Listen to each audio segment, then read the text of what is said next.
Good morning India. दोस्तों नमस्कार। दोस्तों आपने बात सुना होगा कि कभी कभी ऐसा होता है कि मछली खुद जाल में फंसना चाहती है और खुद चाहती है कि मैं जाल में फंस जाऊं।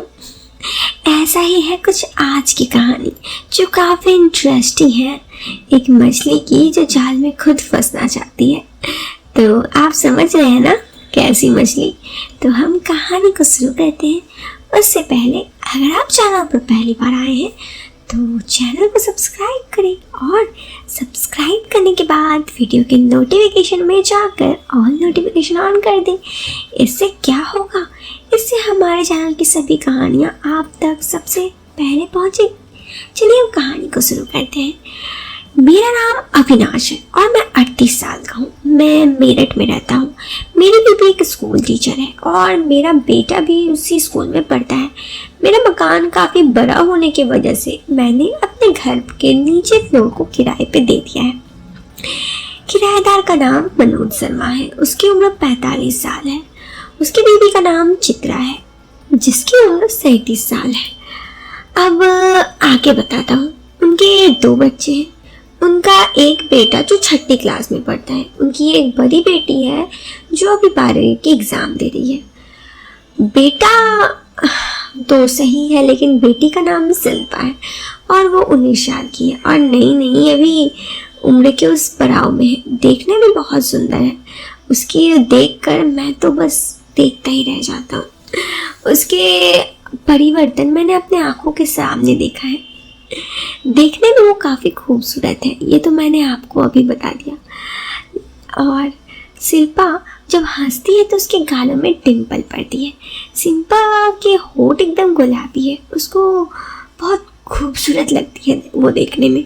अभी उनको मेरे मकान में आए ज़्यादा दिन नहीं हुए, फिर भी किराएदार की बेटी की तरफ मेरा आकर्षण बढ़ता जा रहा था। उसकी और मेरी उम्र का काफ़ी फासला था लेकिन मुझे इससे फ़र्क नहीं पड़ता। मैं जब भी उसे मुस्कुराता हुआ देखता तो उसकी ओर देखता रह जाता। मुझे समझ में नहीं आ रहा था कि मैं क्या करूं। धीरे धीरे मैं उसको इम्प्रेस करना शुरू कर दिया। हालांकि वो मुझे अभी कुछ और ही जानती थी। जब हम दोनों एक दूसरे के आमने सामने होते तो वो नमस्ते कह दिया करती। मैं आते जाते उसे ताड़ने की फिराक में रहता। अब मैं उनके परिवार में रुचि लेने लगा। मैंने एक बात तो नोटिस की थी कि जब भी किराएदार मनोज अपने घर पर नहीं होता तो उनकी पत्नी किसी से फ़ोन पर बातें किया करती थी। मैंने कई बार उनकी बातें सुनी और कोशिश भी की लेकिन मुझे कुछ समझ में नहीं आया। मुझे शक था कि उसकी बीबी का किसी और के साथ चक्कर वक्कर चल रहा है। उस दिन के बाद मैं उसकी बीवी यानी चित्रा पर अच्छे से नज़र रखने लगा क्योंकि मुझे शक था। उस दिन के बाद से मैं उसकी हर छोटी बड़ी चीज़ों में नज़र रखने लगा। मैं भी अक्सर घर पर ही रहा करता। एक दिन की बात है कि मैं घर के सामने गाड़ी आकर रुकी। गाड़ी से एक आदमी उतरा और गेट के सामने आकर फ़ोन करने लगा। मैंने ऊपर वाली मंजिल पर खड़ा होकर देख रहा था। मुझे तो ऊपर से सब कुछ अच्छे से दिखाई दे रहा था। इससे पहले मैंने उस आदमी को उनके पास आते कभी नहीं देखा। मैंने सोचा कोई रिश्तेदार वगैरह आया होगा। फिर मेरे मन में एकदम चित्रा के बारे में ख्याल आया। सोचने लगी कि कहीं वही आदमी तो नहीं है जिससे मेरे किराएदार की बीबी फ़ोन पर बातें करती है। मैंने सोचा कि देखता हूँ और नीचे क्या चल रहा है। मैं नीचे गया तब तक अंदर का गेट बंद हो चुका था। कमरे का दरवाज़ा बंद था। अंदर का कुछ पता नहीं चल रहा था अंदर क्या चल रहा है। उसके बाद मैं दोबारा ऊपर आ गया। मेरा शक गहरा होता गया। मुझे अब यकीन हो चला था कि वह वही आदमी है जिसके साथ चित्रा का चक्कर चल रहा है। मैं उसके बाहर आने का इंतज़ार करने लगा। मैं ऊपर अपनी बैल्कनी में बैठ गया। मुझे नीचे खड़ी हुई गाड़ी दिख रही थी। उसे अंदर गए 1.5 घंटे से ज़्यादा का समय हो गया था। 2 घंटे तक वहाँ पर बैठा रहा। फिर एकदम से मुझे मेन गेट खुलने की आवाज़ आई तो मैं नीचे झांक कर देखा। वो आदमी जल्दी से मेन गेट खोल कर अपनी गाड़ी में बैठ गया। चित्रा भी गेट पर खड़ी थी। उसके बाल बिखरे हुए थे। उसके जाने के बाद चित्रा गेट बंद कर दी। जब वो गाड़ी में बैठकर चला गया तो गेट बंद करने के बाद चित्रा ने ऊपर की ओर देखा। कहते हैं ना, चोर की दाढ़ी में तिनका होता है। चित्रा भी शायद ये सुनिश्चित कर रही थी कि उसको कोई देख तो नहीं रहा है। उसने देखा तो मैं ऊपर खड़ा उसी ही तरफ देख रहा था। मुझे देखकर किराएदार की बीवी का चेहरा का हाव भाव उड़ने लगा। उसने एकदम से हड़बड़ाहट में गेट बंद कर दिया और अंदर चली गई। मुझे पूरा यकीन हो गया था कि इसी के साथ उसका चक्कर चल रहा है। फिर भी मैंने बातों की जांच करने के लिए नीचे गया। मैंने नीचे जाकर शिल्पा की माँ से पूछा, क्या ये कोई आपका रिश्तेदार है? वो बोली हाँ। मैंने कहा, तो फिर मेरे ख्याल से उनको मनोज जी की उपस्थिति में ही आना चाहिए था। वो बोली, आपको इससे क्या मतलब? मैंने कहा, कोई बात नहीं, मैं मनोज जी से पूछ लूंगा कि आपके इस शहर में कौन रिश्तेदार है, जबकि मनोज जी ने मुझे पहले ही बताया था कि उनके शहर में कोई रिश्तेदार नहीं है। अगर ऐसा होता तो वो मेरे मकान ही क्यों लेते? वो अपने रिश्तेदार के घर के कहीं आसपास नहीं रहते। मेरा शक अब यकीन में बदल चुका था, मगर मैं सच में शिल्पा की माँ के मुंह से ये सुनना चाहता था। जब मैंने कहा कि मनोज से रिश्तेदार के बारे में पूछूंगा तो वो घबरा गई।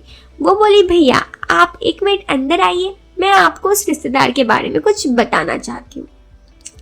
जब मैं अंदर गया तो मैंने देखा कि बेड पर कुछ सामान पड़े थे जो थोड़े से और ज़्यादा मुझे शक के घेरे पे ला रहे थे। मैं तो वैसे भी कौवे की नज़र से रखता था। एक नज़र से पता चला कि कोई तो अंदर आया था और कुछ हुआ ही था। फिर जैसे ही मैंने बेड पर वो सामान देखे तो मैंने कहा, आप मेरे घर को समझ के क्या रखे हैं? यहाँ पर ये सब चलेगा? आज ही मेरा घर खाली कर दीजिए। वो मेरे सामने हाथ जोड़कर गिड़गिड़ाने लगी। बोली, ऐसा मत कहिए, मेरे पति काम के नहीं है और मुझे कुछ ज़रूरत पड़ती है। अगर मेरी बात आपको गलत लगे तो आप ही बताइए। मैंने पूछा, अगर आपके पति काम के नहीं है तो फिर उनके साथ आपके बच्चे कैसे हुए? वो बोली, पहले सब ठीक था, पिछले 60 साल से उनको शुगर की बीमारी है। अब वो ठीक से काम नहीं करते तो मैं क्या करूं? उन्हें कुछ इच्छा ही नहीं होती। अब आप ही बताइए, मैं किसका सहारा लेती हूँ? तो इसमें गलत क्या है? मैंने उसकी पीड़ा को समझते हुए कहा, भाभी मैं आपकी बात समझ सकता हूँ, मैं इतना भी बुरा नहीं हूँ जितना आपको लग रहा है। मुझे गुस्सा इसलिए आया कि आप मुझसे झूठ कहीं कि आपका ये कोई रिश्तेदार था। वो बोली, मैं और क्या करती, मैं डर गई थी। मुझे डर था कि कहीं आप मेरे पति के इस बारे में बताने दे। मैंने कहा, नहीं तो बस आपके मुंह से सच सुनना चाहता था। मुझे पहले ही शक हो गया था आपकी जिंदगी में कोई और है। मेरी नज़र उस पर थी और वो मुझे देख रही थी कि मैं उसे देख रहा हूँ। वो बोली, स्वाति भाभी तो आपके साथ खुश होगी ना? मैंने कहा, हाँ, अपनी बीवी को मैं खुश रखता हूँ। तो वो बोली, हाँ, मुझे लगता है कि आप जैसे इंसान सबको खुश ही रखेंगे। चित्रा मेरी ओर देख रही थी और मैं समझ रहा था कि वो क्या बोल रही है। वो बोली, लगता है आपको भी कुछ ज़रूरत है। जैसे उसने ये बोला मैं उसके पास गया और खुद कहा कि खुद आकर चेक कर लीजिए। और उसके बाद वो बोली, अभी नहीं, अभी मेरे बच्चों का आने का समय हो गया है। तो मैंने बोला, कब? उसने कहा कि अभी नहीं, बाद में। फिर 5 मिनट बाद वो बाहर गई। उसने बाहर का दरवाज़ा बंद कर दिया और उसने कहा, अविनाश जी सब लोग घर आ जाएंगे, अब आप बताइए। मैंने पूछा, कितने बजे? वो बोली, कल 11 बजे के करीब आ जाना। मैंने कहा, ठीक है। फिर मैं ऊपर चला गया। जब मेरे अंदर बहुत कुछ सोच आ रही थी। शाम को मेरी वाइफ मार्केट गई थी, घर पर कोई नहीं था। चित्रा की बेटी और बेटा दोनों साथ ट्यूशन गए थे। मौका पाकर वो मेरे पास आई और कहने लगी, भाभी जी घर पर है क्या? मैंने कहा, नहीं, तो भाभी से कोई काम था या मुझसे? वो बोली, काम तो वैसे आपका से था। मैंने उसे कहा, चलिए। वो भी मेरे साथ साथ चली। मैं उसे देखता ही रह गया।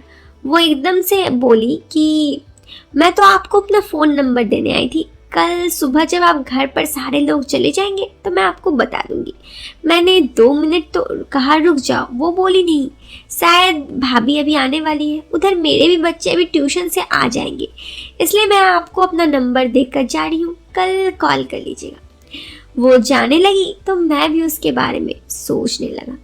खैर, उसके बाद बस मैं अब इंतज़ार कर रहा था कि कल सुबह के 11 कब बजे। अब 11 बजे फिर क्या हुआ ये आपको दूसरी कहानी में बताऊं, क्योंकि ये कहानी काफ़ी लंबी हो गई। दोस्तों कहानी खत्म हो गई है, लेकिन कहानी आपको कैसी लगी जरूर बताना कमेंट बॉक्स में। वीडियो पसंद आए तो वीडियो को लाइक करना यार, चैनल पर पहली बार आए हैं तो सब्सक्राइब करना। हम मिलते हैं आपसे फिर एक नए वीडियो में एक नए टॉपिक के साथ, तब तक के लिए बाय बाय, टेक केयर।